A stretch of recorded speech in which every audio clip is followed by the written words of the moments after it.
In the heart of Yumui's village, where the red earth met the sky, the children gathered under the giant Udala tree, Niadaora. The wise old grandmother with eyes that had seen many moons sat on her wooden stool, her wrapper tightly tied, her voice deep and firm. "Children," she began, "you have played, you have eaten. Now listen. For I have a story not just of love, but of pain, sacrifice, and the whispers of the heart." The children leaned in closer, eyes wide with curiosity. This is the story of a girl named Adago, whose beauty stirred the winds, and a young man, Chukwemeka, whose heart burned with dreams, but like every tale worth telling, theirs was not smooth like fresh palm wine. It was full of fire, water, and lessons that still echo through our land today. A hush fell over the group. Even the night birds seemed to hold their breath. "You see," Nyadara said softly, "not all love stories end in weddings. Some end in wisdom." The children looked at each other, puzzled. "But don't worry," she smiled. "I will tell it all, from the very beginning." The moon rose above the trees, casting silver light on her wrinkled face, and thus began the story that would change how the children saw love forever. Adago was not just beautiful, she was unforgettable. With skin the color of freshly turned earth after a heavy rain, and eyes that glowed like moonlight on a calm river, she moved through Yumuis like a song. Wherever she went, silence followed. Men forgot their words, women stared with mixed envy and pride, children smiled without knowing why. She was only 20, but she carried herself with a quiet grace beyond her years. Her laughter was rare, but when it came, it rolled like thunder before rain, soft, warm, and full of life. Adago lived with her parents, Namdi and Neoma, humble farmers who cultivated yam, cassava, and maize. Their compound, though modest, was filled with love, music, and the scent of roasting corn. Neoma often told her, "Nua am, beauty is not just in the face, it's in the heart.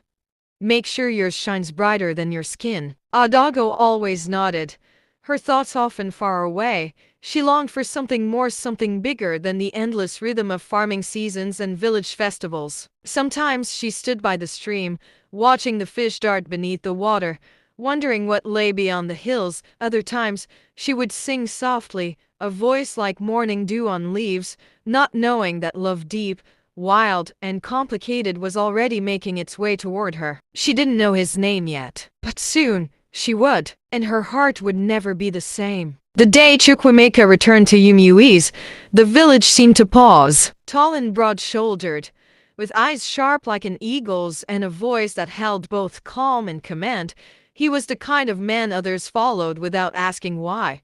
At 26, he had spent nearly 10 years in the city of Enugu, learning business, facing hardship, and building himself from the ground up. He had come back not as a boy who left, but as a man determined, seasoned, and full of dreams. The villagers whispered as he passed, "That's Akik's son," they said, "the one who went to hustle in the city." Chukwemeka was not interested in noise.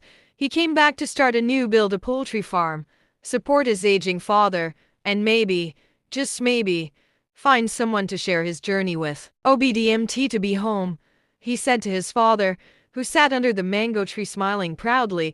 "The city taught me plenty, but this land, this is where my soul belongs." His return sparked interest, especially among the mothers who had daughters of marrying age. But Chukwemeka was not swayed by looks or wealth.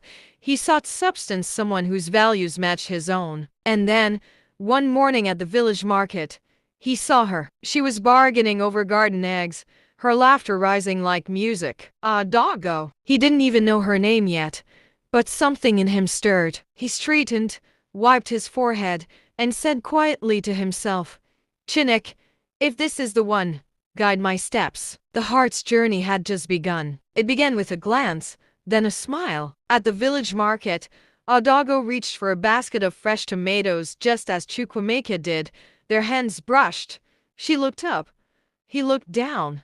For a moment, the world held its breath. "I'm sorry," she said, pulling her hand away. "No, please. Take it," Chukwemeka replied, his voice steady but gentle. "Ladies first." She smiled just slightly and walked away, but he couldn't look away. From that day, fate found ways to cross their paths. By the stream, under the mango trees, during evening walks, they began to talk first about simple things like weather and crops, then about dreams, family, and pain. Adaga was drawn to Chukwuemeka's quiet strength. He listened not just to her words, but to her silences, and he, in turn, found peace in her presence, like a river after rainfall. They laughed, they argued, they learned. He brought her mangoes he picked himself. She gave him palm oil her mother had pressed. Soon, the village noticed. Have you seen how they walk together? The women gossiped, like the moon and stars. But not everyone smiled. Love, as deep and honest as theirs, could not stay hidden for long, nor would it be left alone. Still, when Adago sat beside her father's fire and Chukwuemeka stood beside his dreams, they both knew.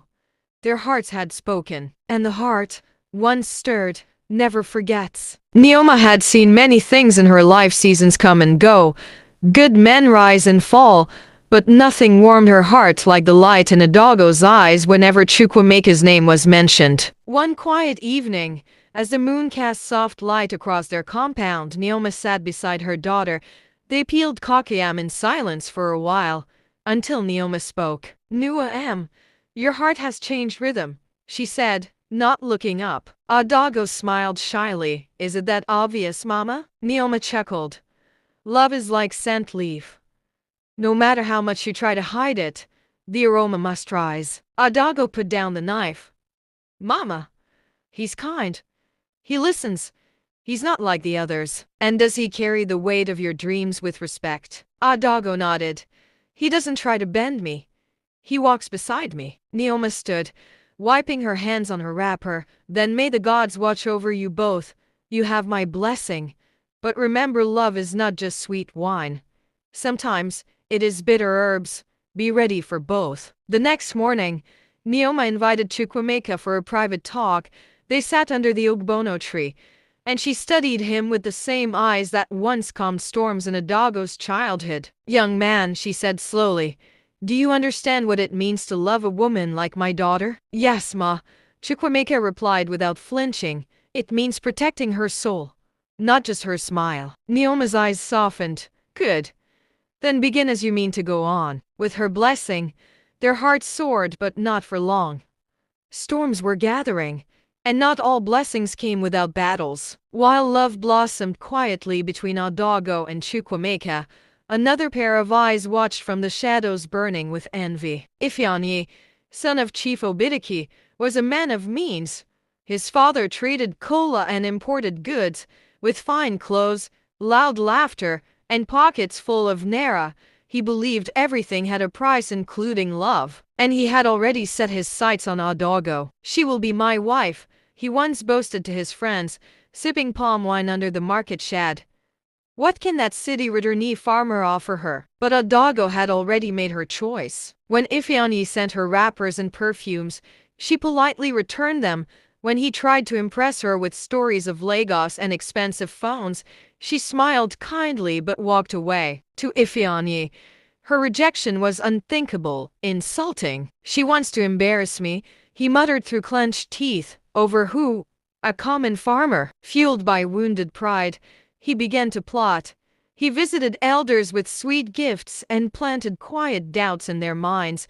He whispered to neighbors that Chukwuemeka's wealth came from shady city dealings, that he had left debts behind in Enugu. Even Adago's father, Namdi, grew uneasy. Meanwhile, Chukwuemeka remained unaware, focused on his farm and dreams with Adago. But whispers are like harmattan wind, dry and quick to spread. The rival wasn't just challenging for Adago's heart. He was stirring a storm that could ruin reputations and break bonds before they fully formed. And when the heart is under attack, only truth can hold it steady. The whispers reached Chukwuemeka like thunder behind the hills, distant, but impossible to ignore. Namdi, Adago's father, sat him down one hot afternoon under the guava tree, his face lined with concern. "Chukwuemeka," he began, "they say your hands are not clean, that you left shame in the city, and that you seek my daughter with empty promises." Chukwuemeka's eyes widened. "Sir, with all respect, I left the city to return to my roots, everything I have now. I built with sweat and honesty. My intentions for Adago are pure. But Namdi was not easily swayed. In our time, he said, a man prove his worth, not just with words, but with action. If you truly love my daughter, then earn her.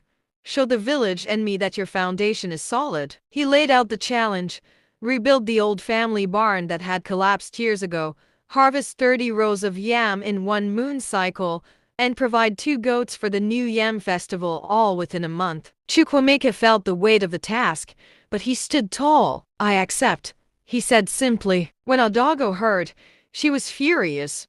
This isn't fair. You don't have to do this. But Chukwuemeka smiled. Adago, your father doubts me because he wants to protect you. Let me clear the path with my sweat, then no one will question what we have. She held his hand tightly. Then I'll walk with you through every step. As if